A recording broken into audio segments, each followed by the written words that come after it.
Take care when working on pre-charged air guns. High pressure air can be very dangerous.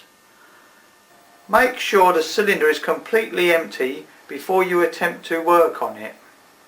Warning: there is a legal limit of 12 foot-pounds for air rifles in the UK. It is illegal to tune or set an air rifle over this limit. The limit for air pistols is 6 foot-pounds. Watch through the video first before you attempt to dismantle the gun. If you feel it is too hard for you, then let a competent gunsmith do it for you. No responsibility can be taken by the author, video maker for any work carried out. My name's Terry Robb. We're going to be tuning and setting up the Rapid 7. Initially we'll be setting it up for FAC, but you can still tune it for sub 12 if you wish, just to speed up the lock time. Any modifications you do, it's always best to check it with a chronograph to make sure you don't exceed 12 foot-pounds. If it does, it's not optic.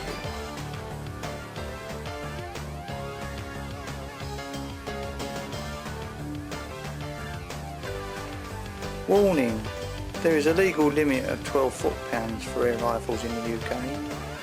It is illegal to tune or set an air rifle over this limit. The limit for air pistols is 6 foot-pounds. Watch through the video first before you attempt to dismantle the gun. If you feel it is too hard for you, then let a competent gunsmith do it for you. No responsibility can be taken by the author, video maker for any work carried out. If you watch this video a few times, it will help you get the basic procedure. Needless to say that any work carried out by individuals will void any current guarantee.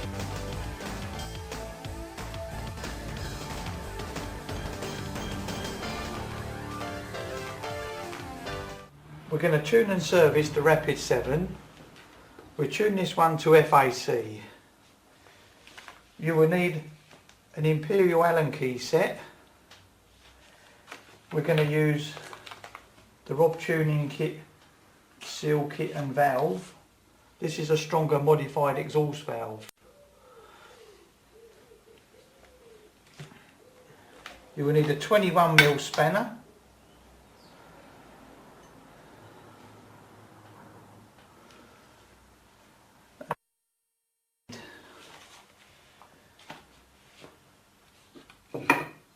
This is the bottle that you take off. To remove the stock, you need to remove these two Allen screws on the trigger guard. The front one is a 5/32. Slacken that off and remove it, holding it together. And the one at the rear is a 1/8 Allen key. When you've removed the rear one, you can remove the trigger guard and then pull the stock up and away. Place the stock to one side in a safe place, and here we've got just a mechanism. Don't remove this trigger unit unless you really have to, because you'll have to make a slave pin to go in there to refit it. To change the hammer spring, you need a 3/16 Allen key to go in this piece at the back and unscrew it. If you screw this in, it will give you a slight bit of increase in power, but generally it will tend to bend the exhaust valve if you screw that in on a standard exhaust valve. So when you've removed the rear cap adjuster, you've then got the hammer spring. The spring guide is at the back, and if you tip it up, you'll get the little inertia weight and spring. There is usually a washer in there which is stuck on the front of the spring, so that's how it goes in.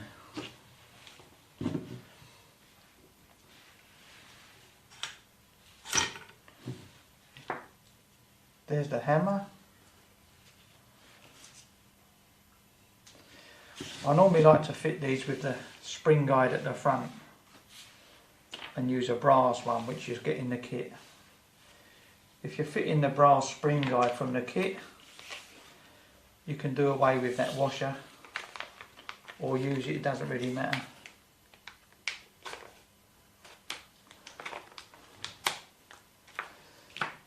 These are the parts you get in the kit. You get 2 O-rings for your buddy bottle seal and a new O-ring for the exhaust valve. You get some Molykote 33,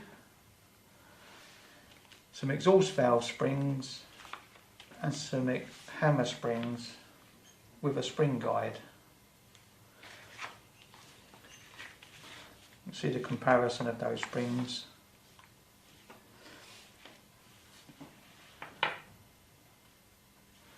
This is the adjuster for the power.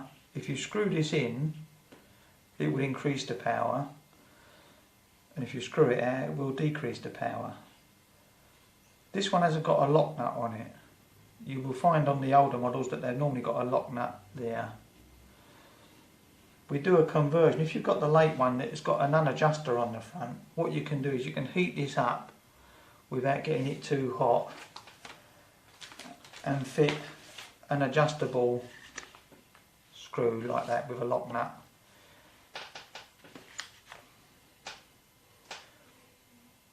That gives you adjustment on the hammer.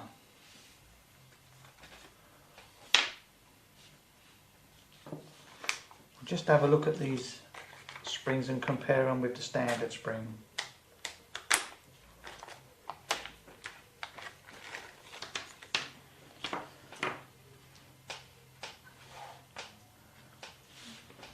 This is the strongest one you get in the kit.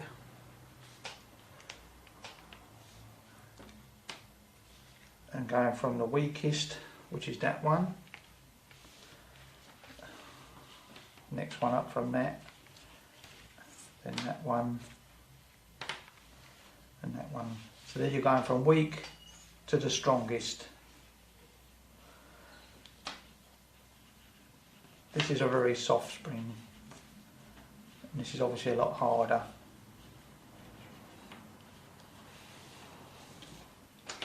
The spring guide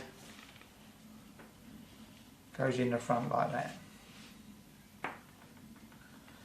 And that would be placed on top of there when you put it back, like that. You don't use this spring guide. That will just go together like that. If you use this spring, then you must have the back unwound fully so that it doesn't hit the valve too hard, because you'll definitely bend the valve.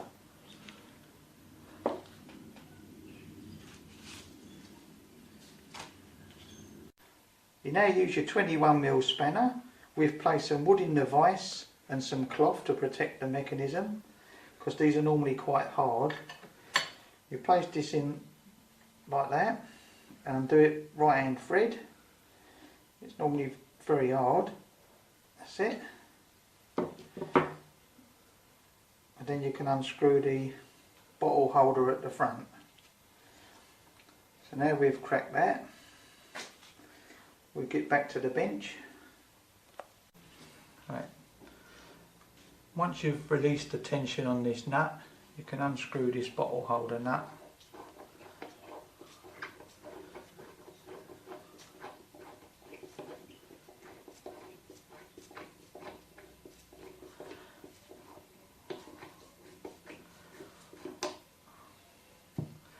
There you can see the bottle holder nut. There's 2 holes in there, I don't know if you can see them.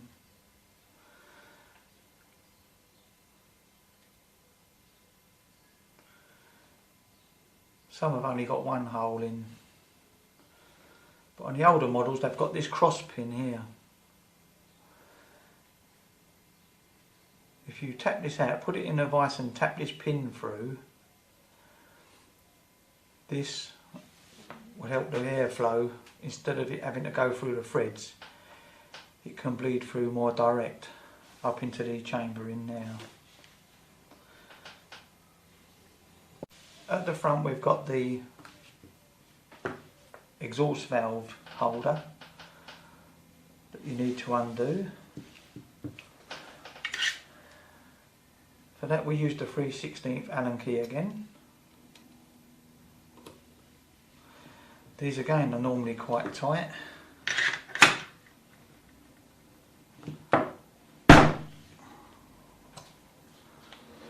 Once it's cracked you can remove it. The first thing that will come out of this will be the exhaust valve spring.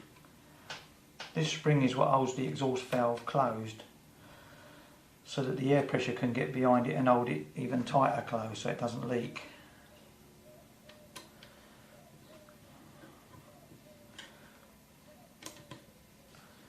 It's mainly the air pressure that holds the valve shut.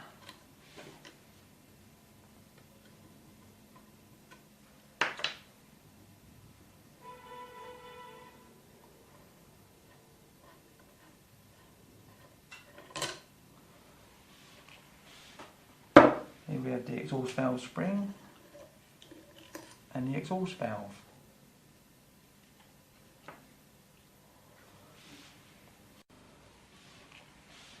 Here we have the exhaust valve spring and the exhaust valve.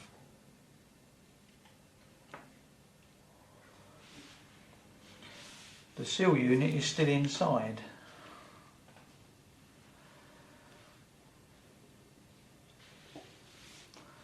One way to remove it is to put the hammer back .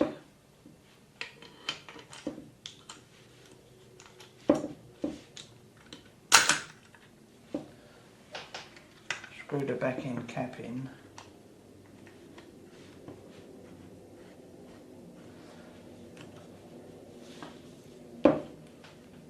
You've got to remove the small grub screw on the side, which is this one here.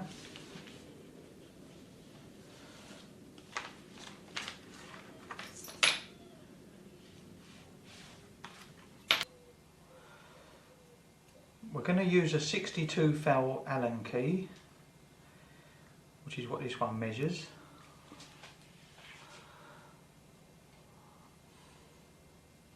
Because you must have a really good fitting Allen key for this, because this is really tight.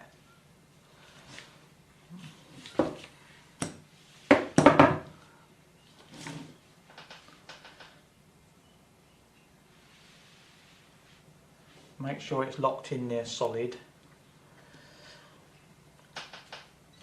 Maybe even give it a tap with an hammer when it's tight. And then unscrew it.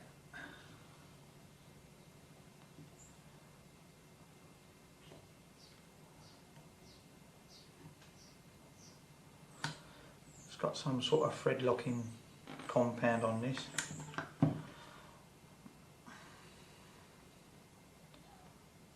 As you can see,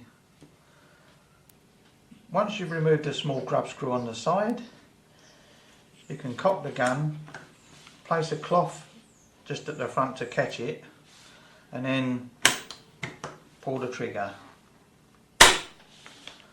Then it's now loose and it will just fall out.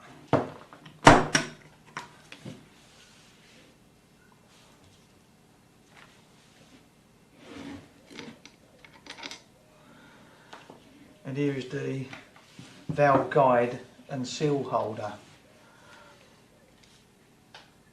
This small seal in the centre is what seals the exhaust valve.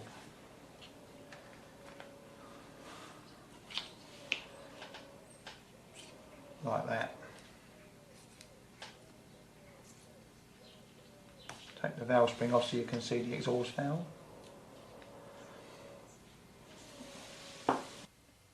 When you fire the gun by pulling the trigger, the sear drops away from this bottom edge, then the hammer will fly forward and will hit the valve like that, and will force it off the seat, allowing a short burst of air to travel through the small hole there, released by this small shank, and up through the transfer port. But you can see that as this comes forward like that, the shank is blocking off the transfer port at the same time, just like a two-stroke engine.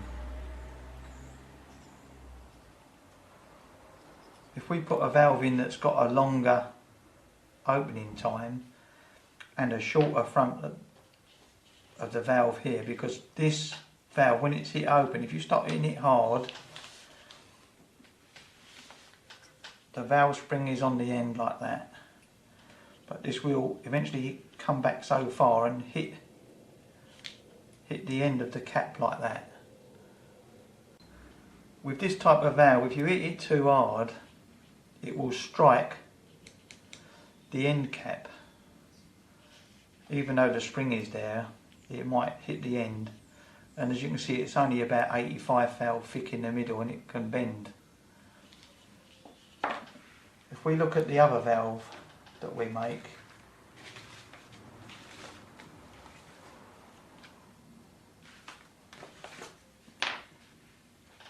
we'll compare the two.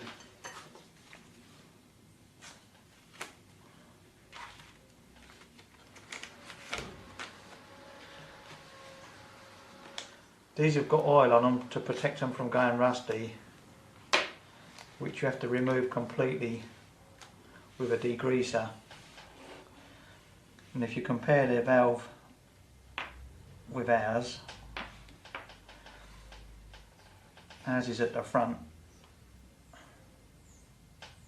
you can see we've shortened this end piece, we've made the opening time slightly longer, and we've moved this out so that the valve has given you more opening.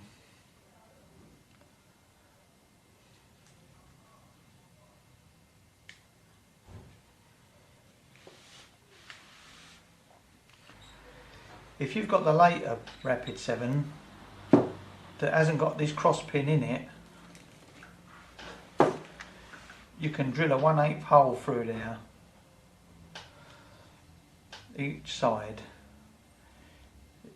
The later ones, I think, have got a very small pin that opens the bottle valve. As you can see on this one, that small pin in the middle pushes the ball open in the bottle, which when it tightens onto that pin in the centre will push it open just before it comes to the sealed position on the O-ring.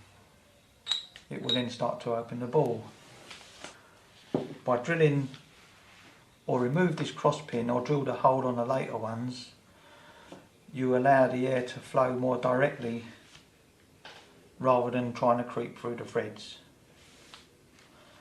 to go to the transfer port through there. You might just be able to see the hole that bleeds through from the lower bottle thread up to the upper chamber where the air is released when you fire the gun. This lower chamber is where the bottle feeds in, like this, because that's where your bottle holder goes, like that. This fills this small lower chamber with air, which bleeds through the threads into the upper chamber.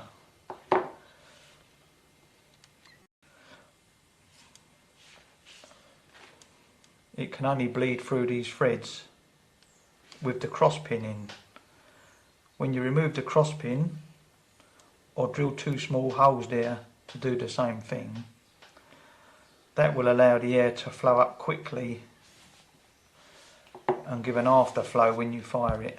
That's if you need more power or you're putting the gun on ticket.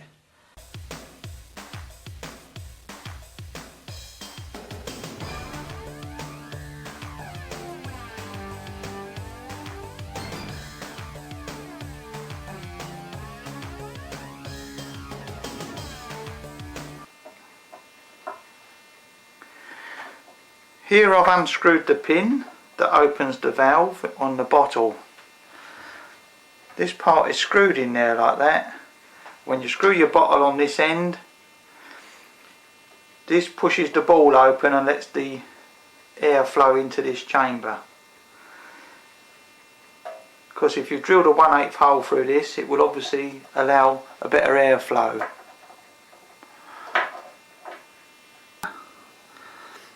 We're now going to drill the hole in the bottle holder. Make sure it's dead centre and in the dead centre of the plain portion of the bottle holder. And when you start off very lightly.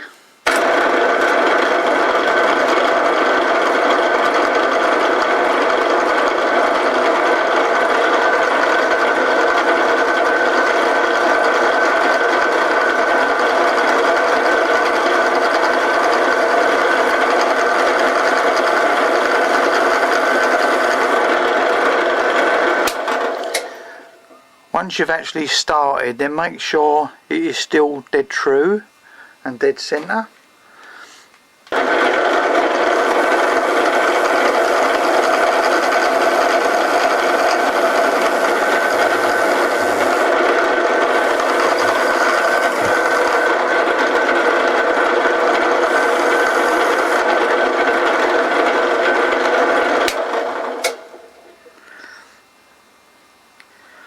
We could drill straight through and come out the other side if we wanted 2 holes, which if you want more power then obviously 2 holes is better than 1. The 2 holes will probably give you that little bit more power, so we'll drill straight through both sides.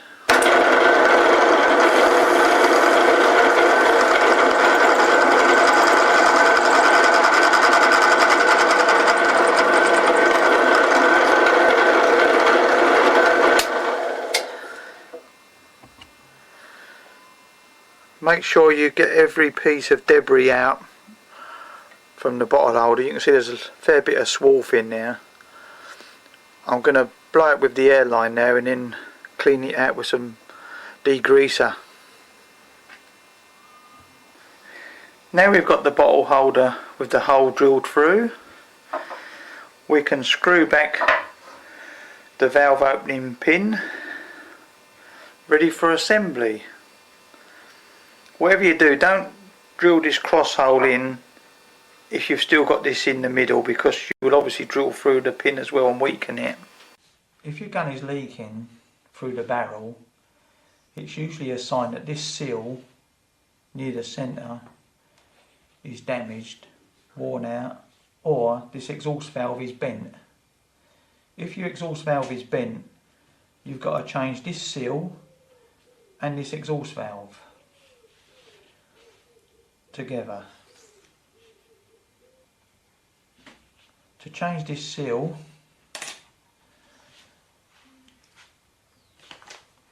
in the seal kit that we supply, you get a Tommy bar and a collet for removing this end cap.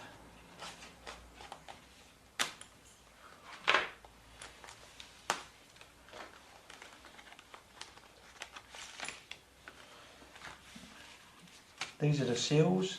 You've got 2 exhaust valve seals in the kit, so you've got 2 to change if ever you need to at any time. And you get some Molykote 33 and of course the tools to remove this cap.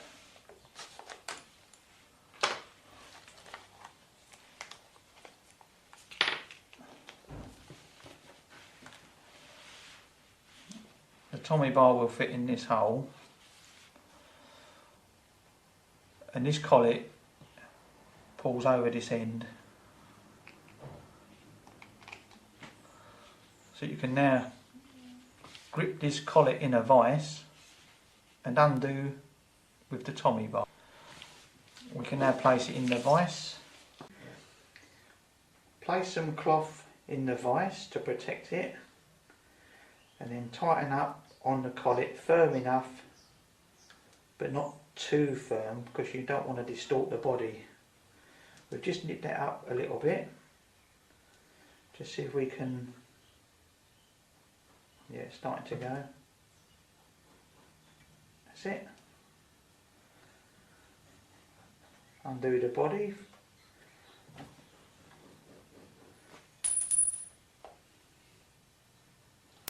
We now want to remove this seal, the white exhaust valve seal that's in the centre. I've just made up a little punch that will fit in the middle, like that. Then I can do a little tap to tap the seal out.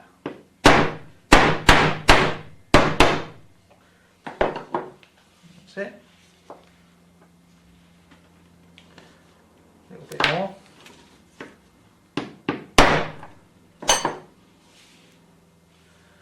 Now we've got the white seal out. Get a new one out of the packet.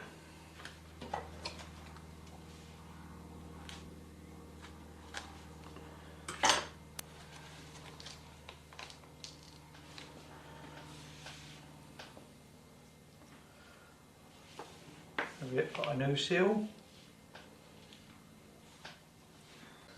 When you've removed the old seal, you can place the new seal face down with the lip facing downwards on a hard surface, and then bring the spigot in from behind and press downwards, and then you've got it pressed on. It's then just a matter of screwing the holder back in place, then return it to the vise to tighten up. As you tighten it up, the very fine lip of the nylon seal will protrude slightly into this cup and reform a new seal for your exhaust valve. I'll just put it in the vise and tighten it up with the little Tommy bar that you get in the Rob kit. Right, we'll just return the collet into the vise, tighten firmly again, and then just tighten the Tommy bar up.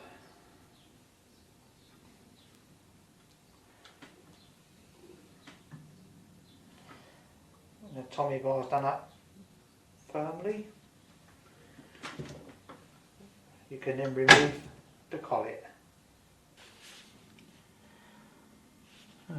When you've tightened it up, you can remove the collet by twisting and pulling off. If you've got a particularly tight collet, you can always open this slightly with a screwdriver by just ease these apart by putting a screwdriver in that slot and twist it slightly just to ease the tension of it. We can replace these seals if they look a bit torn or ripped, but these look perfectly okay, so we're going to reuse them. We'll just put some more Molykote 33 on them before we put it back together. Because this is going to be an FAC one, we're going to knock this pin out to get a better airflow. On the older models that have got the cross pin, you can tap these out by placing on a piece of hardwood. Just get a punch in the centre.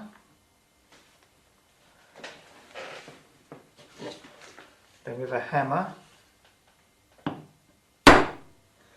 a light tap, and it's coming out. Give it a bit more of a tap.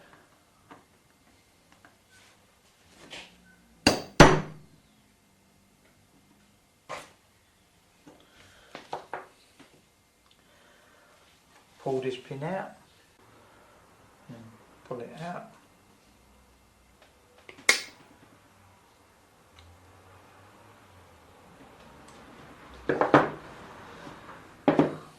Now we've got our hole right through for better airflow. As you can see, this has got no pin in the middle through the centre like the later one might have. So if you've got the one with a pin that would be in the centre there, you'd only drill through from each side a 1/8 hole on the plain portion of the thread. If you need to change the O-rings, you can just pick them off like that. Just pull it off.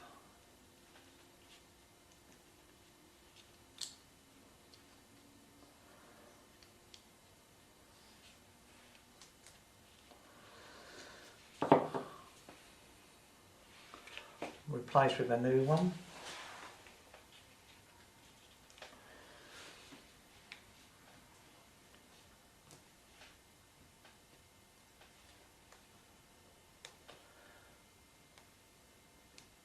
Like that. These O-rings can be picked off with a pin, just by getting under it like that, lifting it off. Taking care not to scratch the external surface of this steel. And peel it off. Like that.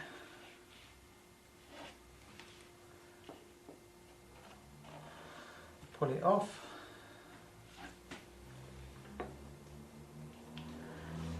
We're going to replace it with a new one,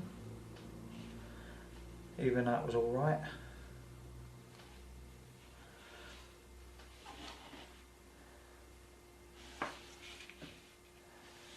Then we'll put a little bit of Molykote 33 on before we assemble it. We'll replace this seal as well with a quad seal.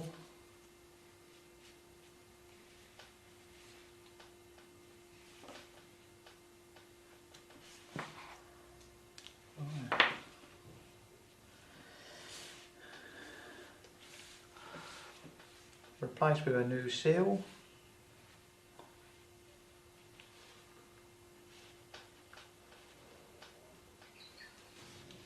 Right, to remove this bolt, get a 3/16 Allen key, place in the top, seat it in firmly. These are normally quite hard again, and unscrew it.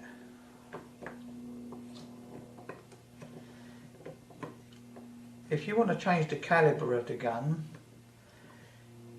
you have to change obviously the barrel and this probe, and then the magazine. Then you just change the calibre.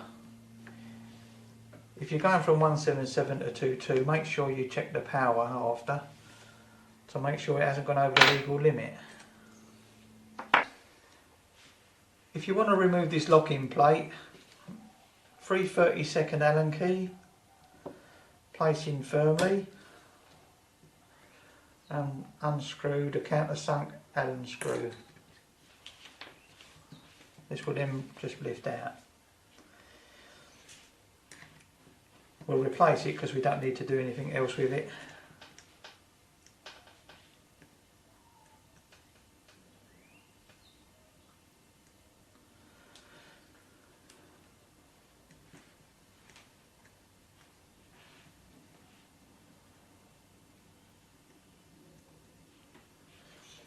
Just nip it up after, because you don't want it working loose when you're out in the field.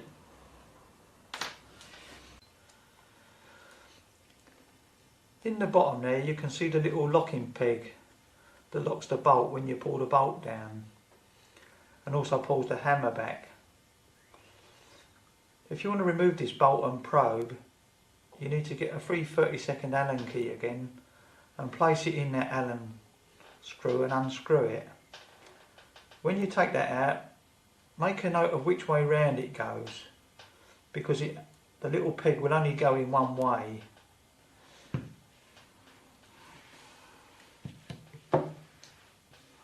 Right, with an extra long 3/32 Allen key, unscrew the little peg Allen screw.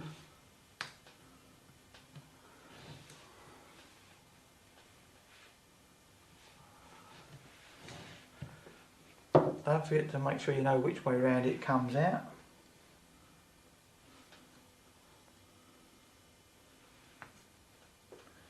You could do a little drawing if you're not too sure. Just do a visual drawing of it. You can see with this one,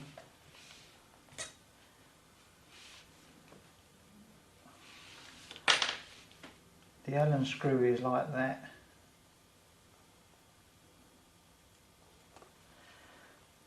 And the peg is close to one edge like that. So the bit to the bolt side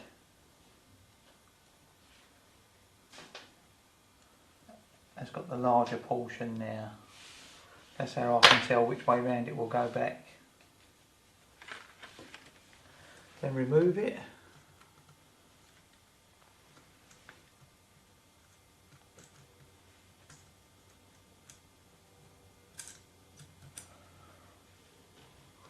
It does tend to fall off, which is why you have to do the note before you take it out. So I can see that that goes that way round. And that just shows while you're looking in the bottom, the bolt would be on this side, same side as the long part, same side as the wider part. You can now remove the bolt and probe. Should just come straight out the back like that.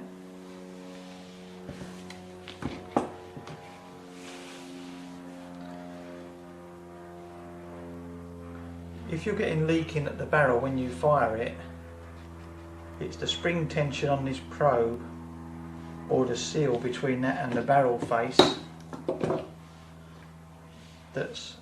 it's either not got enough tension or it doesn't match the barrel face properly to cause a seal.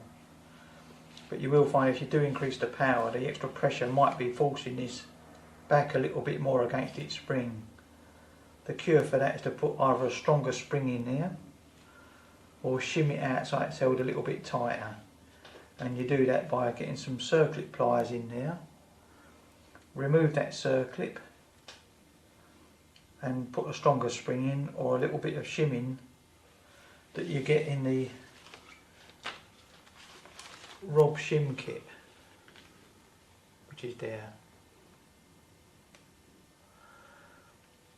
In there you've got two different sizes of shims and two different strength of bolt springs. I'll just show you how to remove this circlip. Don't go like that. And pull it out like that. Circlips like that. The bolt probe is there. That's the part you need to change if you change calibers. And here you can see the spring that is holding it shut. And then there's a shim behind that tensions this actual probe itself.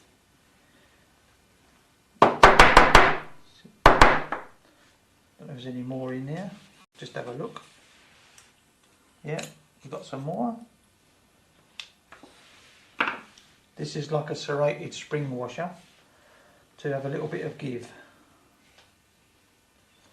But if you replace that with a slightly thicker one, you'd put more tension on it.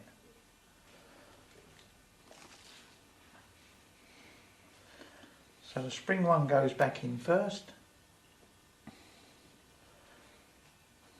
The different size shims if you've got it leaking.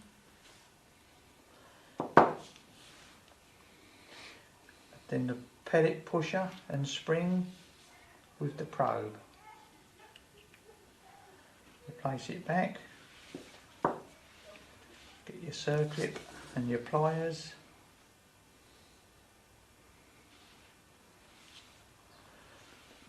And place it back.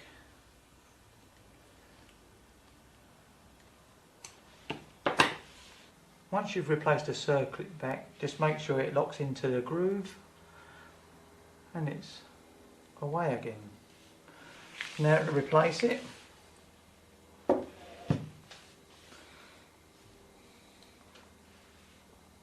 place the probe back in the gun with the slot on the underside facing towards the bottom of the gun. Place it in the top hole and watch for it to come through in the hole at the bottom.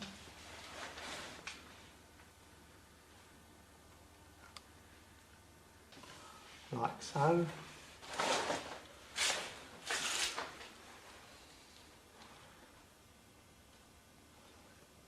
That's it. We now put the small piece that we had earlier. We now know it goes that way round from earlier drawing. Using our long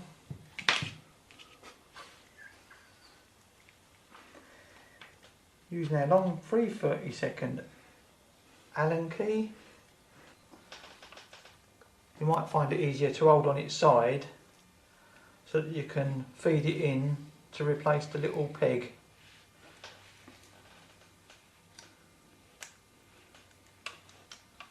That's it.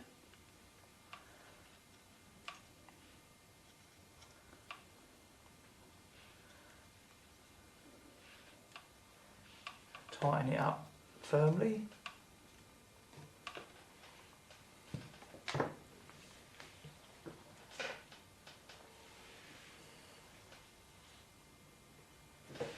We've now replaced the little peg. Now all you have to do is replace the bolt.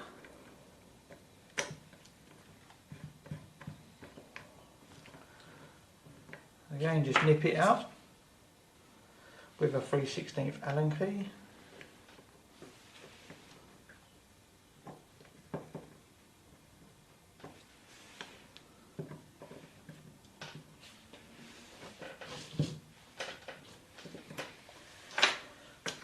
Check that it works. Now we'll replace our seal unit and new exhaust valve. When you replace the exhaust valve unit, the seal unit here, it has to be pushed back so that this grub screw hole lines up with this hole on the side. So with it in line, just place in like so, ease back, and you have to push it back, and then you're feeding your little tiny grub screw.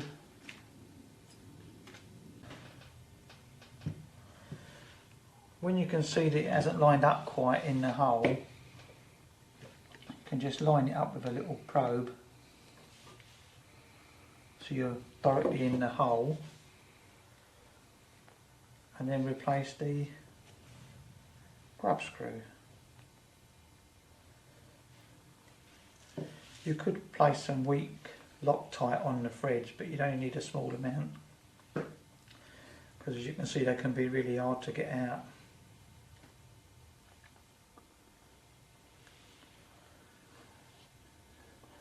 Keeping it pushed back. That's it.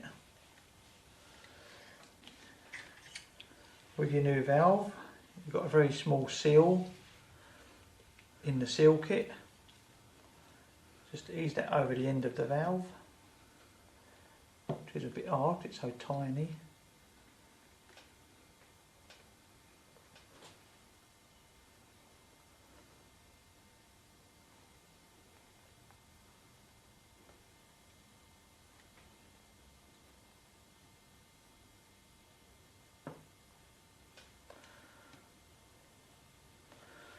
That's that. We've degreased this so there's no oil on. Just wiping the excess oil off that I might have got on there from my fingers.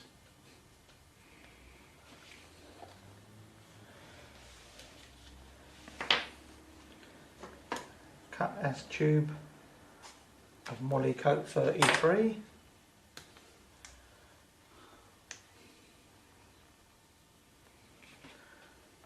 Place a little bit on our valve and on the seat. Wipe it on and wipe it off. Make sure it's really clean. That's it. There you can see the seal. We just place the valve in like so, push to the bottom, unless you know what you're doing, it's best to use the standard exhaust valve spring which you took out. We supply the different exhaust valve springs for the more experienced user, because if you put too weak a spring in there, then your air will leak when you put the bottle on, even if you've pulled the bolt back and cocked it.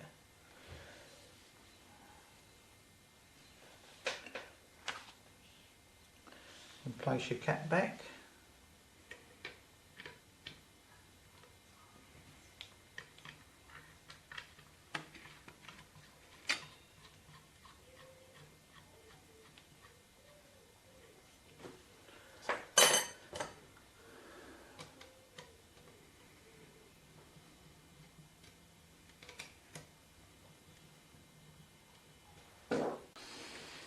Right, nip it up tightly.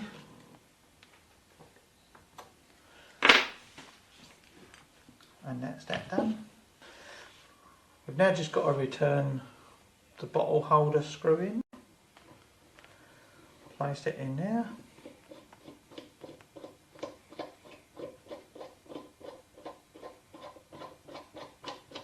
Then we use our 21mm spanner.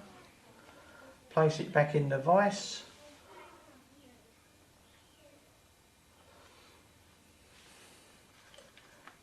And tighten it up. You have to do this fairly tight, just in case your bottle locks into it and you end up unscrewing this with the bottle stuck to it when you go to change your bottle.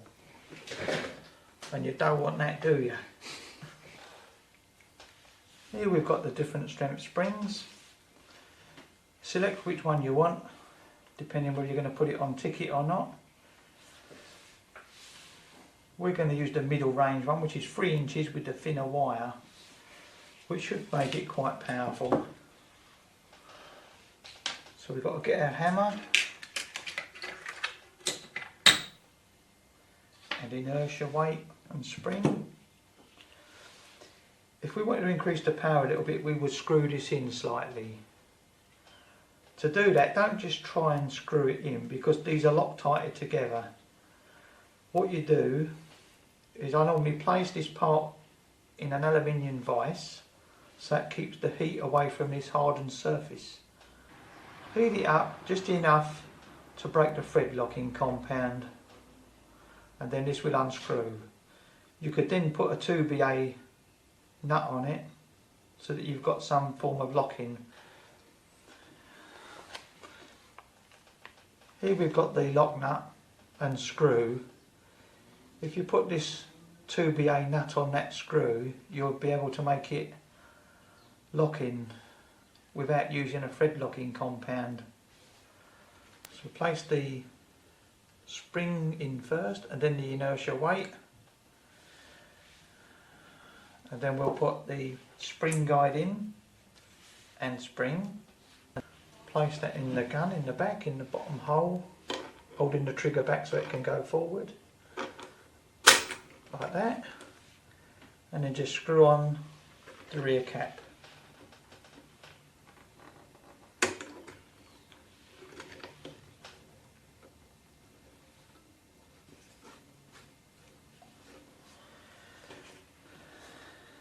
Test the power and adjust the cap slightly accordingly, or the adjustable hammer.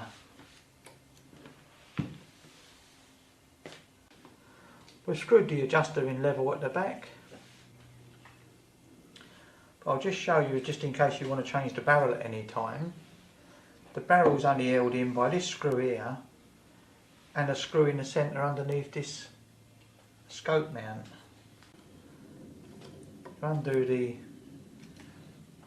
top 2 Allen screws on the mount.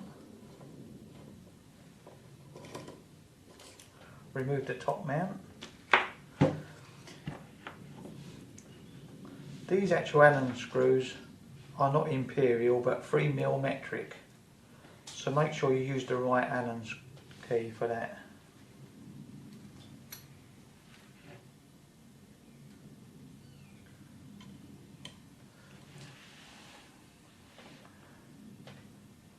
Back to our imperial again,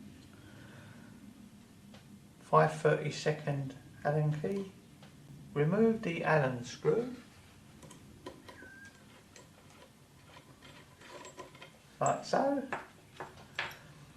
and if you look in that hole you'll see a small grub screw.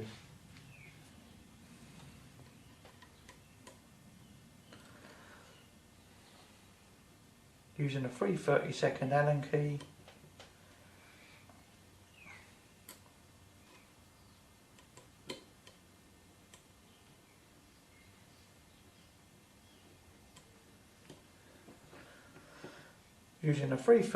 Allen key, remove the grub screw so you can see through the top.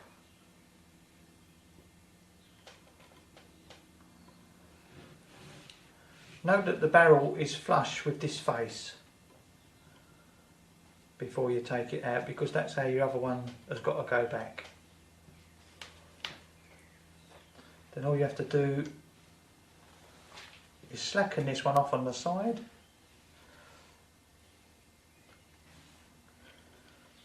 Slacken this one off with a 5/32 Allen key. And once that's loose, once you've slackened this, you might have to just tap it with a piece of hardwood if it's locked. And once it's loose, you can then pull the barrel out. Notice that the top of the barrel has just got a mark on the top, and the transfer port is on the underside. When you put your new barrel in, which the easiest way to get a bit of free power and more shots per charge is to put a longer barrel on it. This is a 19-inch barrel, which you just put in with the transfer port at the bottom, and the dimple at the top is just to show you, so you can see that you're the right way up when you look through this hole on the top there.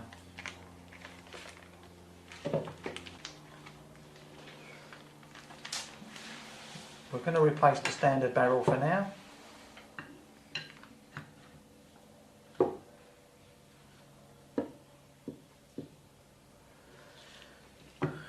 You can unscrew this completely.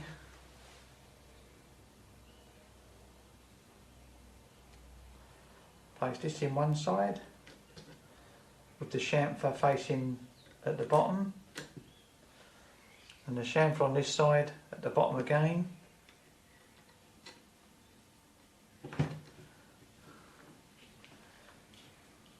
And then tighten the Allen screw. Don't tighten it fully yet, just leave it slightly loose. Look in the top so you've got it lined up, and that face is flush like so. When it is flush like that,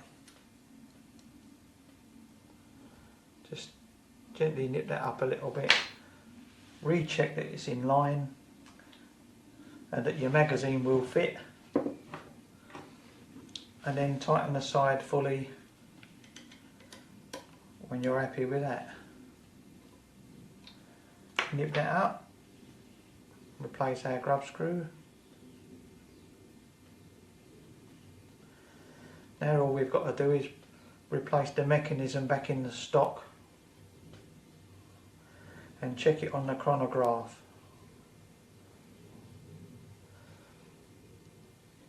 If the power is too high or too low, we make the adjustments on the hammer as previously mentioned. Right, replace the stock like so.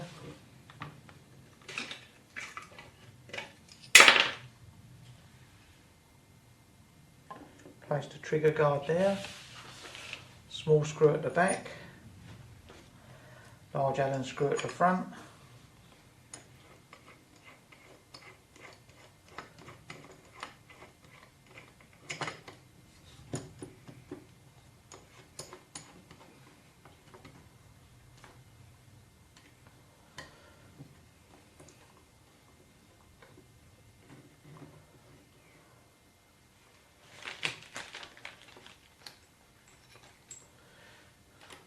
Start them both off before you do any uptight.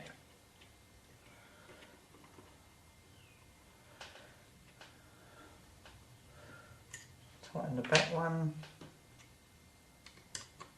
in the front. To give themselves more adjustment, they'll groove this part out so that they can get to the adjuster at the back and adjust it in and out to suit what job they're doing. Because if you was doing a job in a barn, you wouldn't want too much power, so you'd unscrew this to about 8 or 9 foot-pounds so you don't go through the roof. We now replace our mount, which goes that way round. As you can see, there's a smaller gap at the back than the front, and that locates on there like that.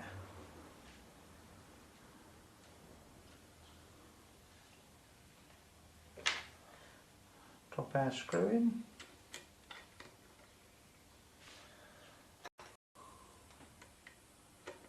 Tighten that up.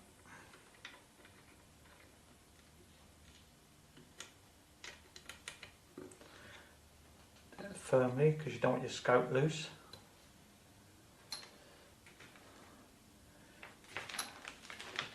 Then you can replace your mounts.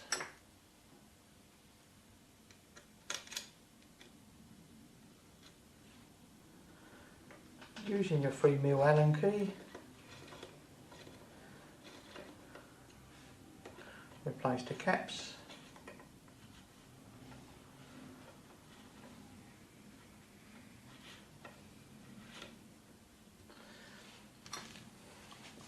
Cock the gun first before you screw the bottle on for testing.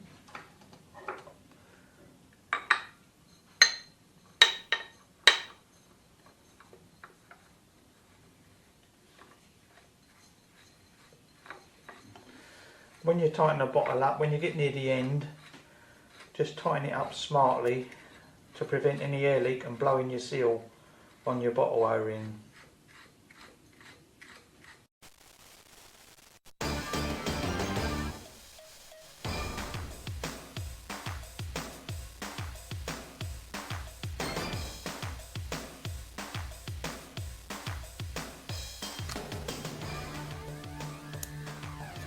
Right, to assemble this bit, we're going to take this pin out here. Take this pin out off there.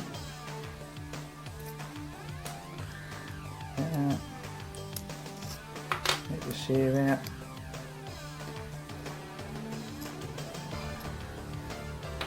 Remove this.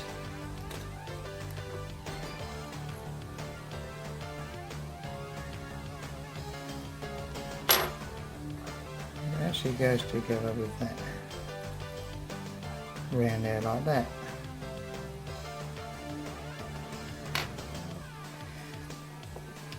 Goes in there, then you pull this spring back. Pull this spring back. When this is assembled, this spring is pulled back and engages behind this press stud in there. This burr catches behind there just for assembly purposes.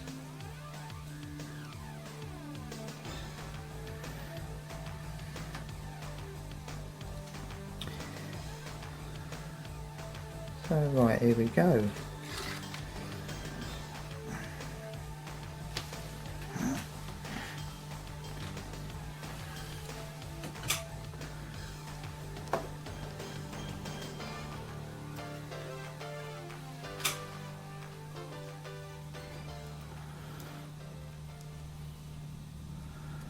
Place that in there like that. Goes in there like that. This goes on the outside, like that.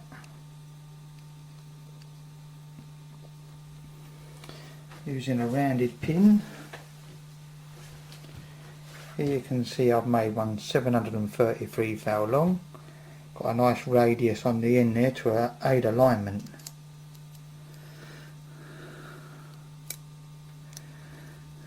This makes it a lot easier to put together. There we are. Next, pull back to there.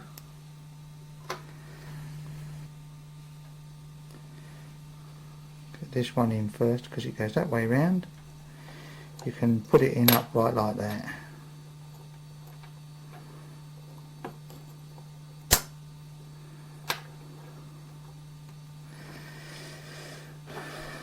Line it up.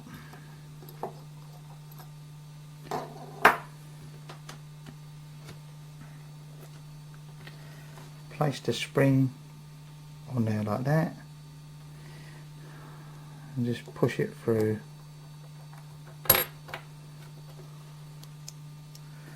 That's it, it's all gone through okay. That goes through to there. This bit's pulled back behind this piece here. That piece can then go down there. Place the circlip on the other side like this. So the circlip is then pushed back on there.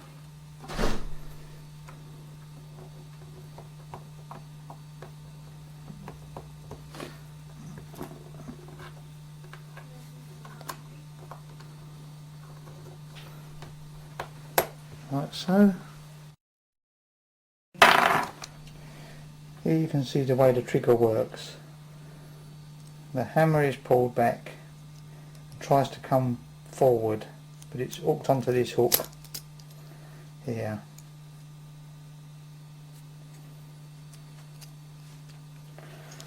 It can't fire, but the bottom sear,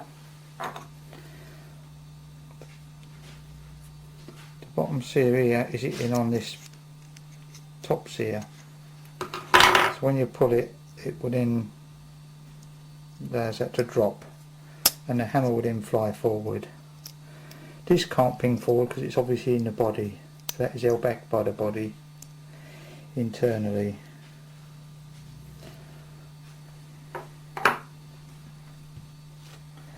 This is just an assembly pin for assembly purposes only. This will push it out. This pin here will push it out once we put it in there. Right, place it that way round.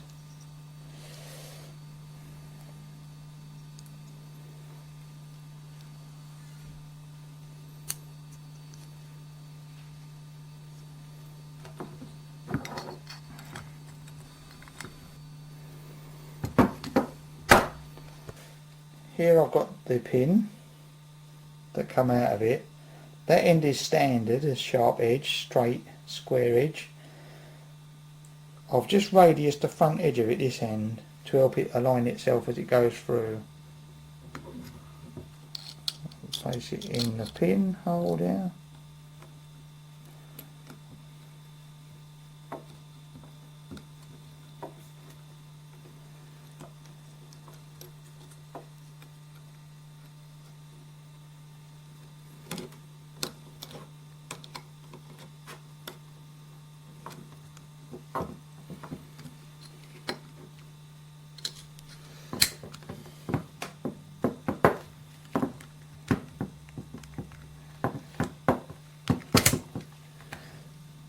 Going, and as you push this side in, it will push it out the other side like that. That's it.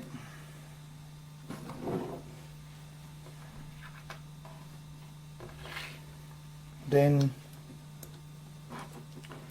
all we've got to do is pull this spring up here. We'll keep behind that catch in there. I don't know if you can see that.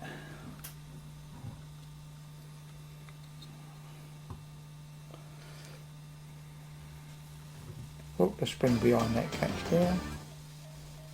Little knob, little bent lug, pressed lug on the side. Pull that back. Not that way. Pull it out again, the spring, put it behind that lug. Put the sear, the top sear, to the left of it. Then holding it in like that from there. Push it all back in. That's it. Now we can put the serrated washer back in. placing it on a screwdriver. Place the screwdriver down to the hole, drop the spring washer, and it will automatically drop down into where we want it, into the hole there. Place in the retaining screw.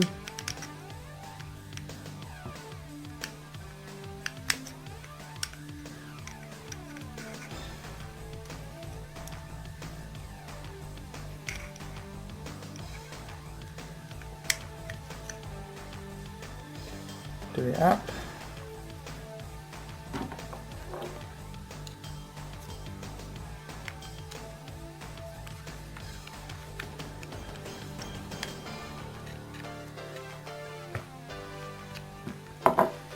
Then check that it works. This is an updated video on the Rapid 7 Mark II regulator. Here we have the Rapid 7. This is an old Rapid 7 body with the Mark II regulator screwed into it. If you've got the Mark II, this would normally just unscrew with a 21mm spanner, like this. Obviously I've already undone it to make it easy to just unscrew for you, which is there.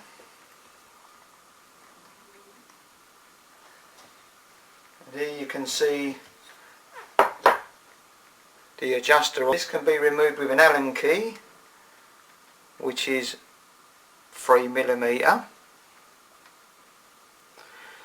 by putting that in the end like that. You then need an 11mm spanner,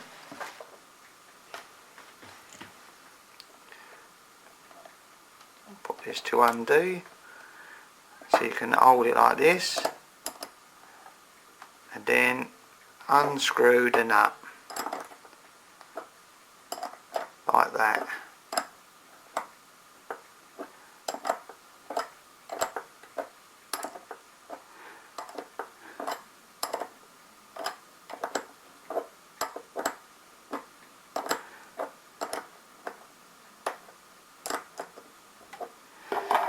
When the nut is loose, you can unscrew it.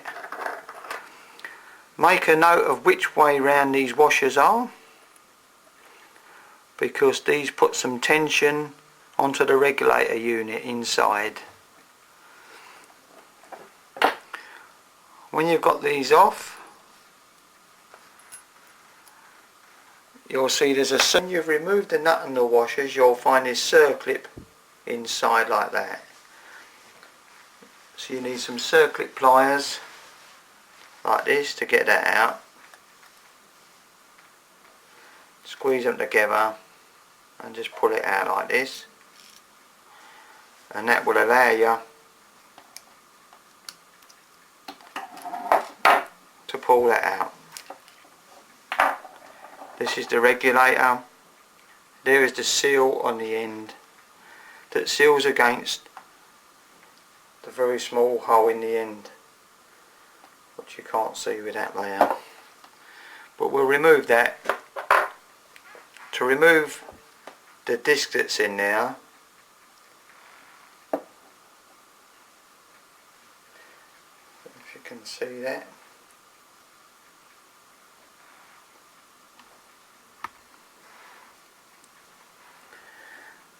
to remove the disc in there, you can see the pin that pushes the valve open on the bottle, and the two holes that will locate a tool which you've got to make up.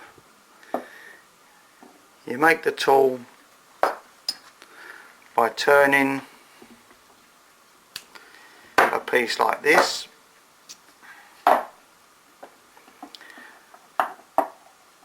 cross drill it for a Tommy bar, drill two holes in the end with a centre hole to clear the pin that's in the middle. Then you assemble it like that, tap 2 little pins in that you've made up into there, like that.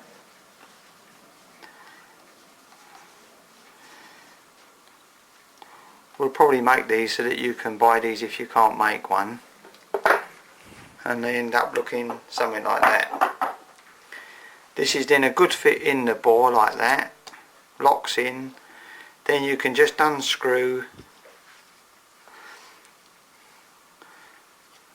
the bleed valve that lets the pressure into the regulator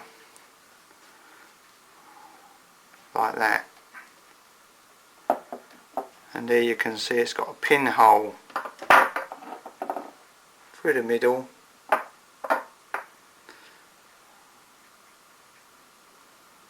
That's a small pinhole, and this is a seal, a quad seal that seals on the edge.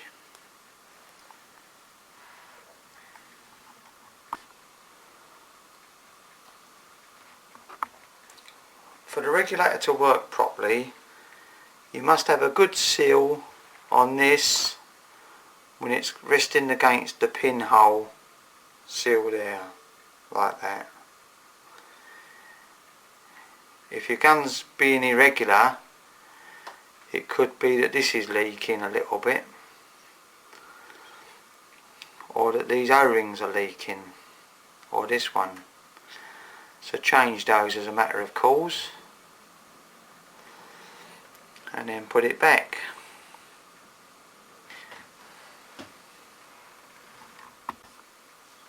Here you can see straight through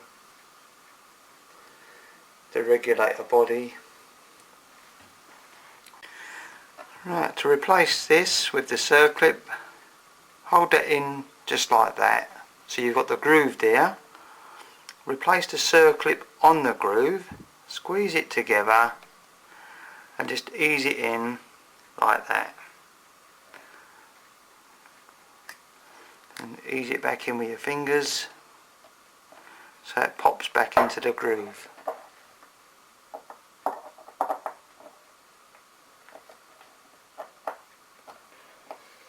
Over to push that down,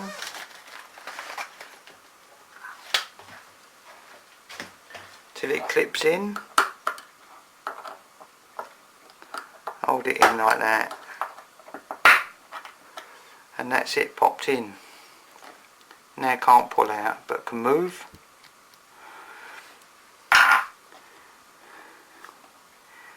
You can put that quad ring back on there like that. Get your tool, locate the tool into the holes and screw it back in like that.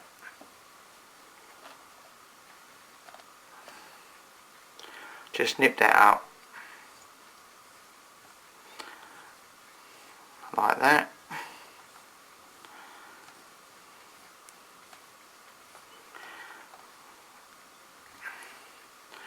Don't overdo it. Pull the tool out, and there it is, ready to go.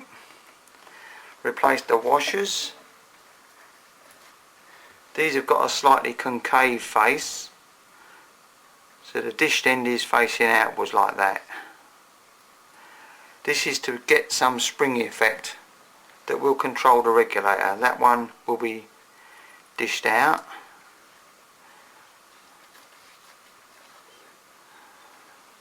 This one is dished facing inwards. The next one will be out. Inwards again.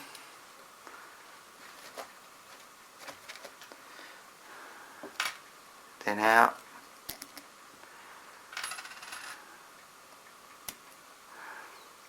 Dish facing inwards.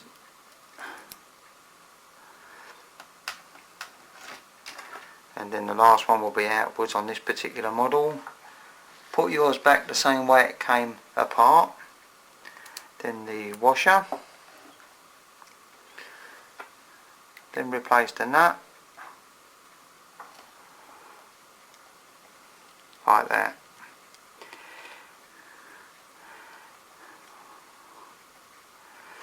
Hold it with the Allen key like that. I'm just tightening it up. If you've counted the number of turns when you unscrew it, then you'll know that you can go back to exactly where it was before, and then maybe tightening it up or slackening it off to regulate the power accordingly, because that will then give you a secondary chamber this side, which, so long as you've got a greater pressure on the bottle side, then each shot should be the same. But by tightening this up should increase the power, and if you unscrew it a little bit, that should decrease the overall power.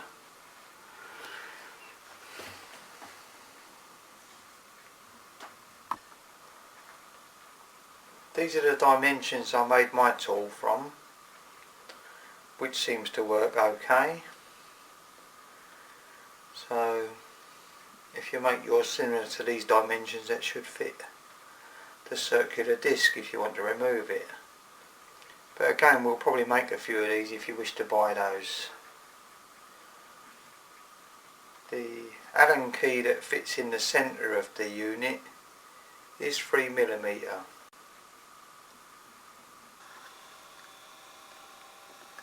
This is the end of the Rapid 7 regulator update.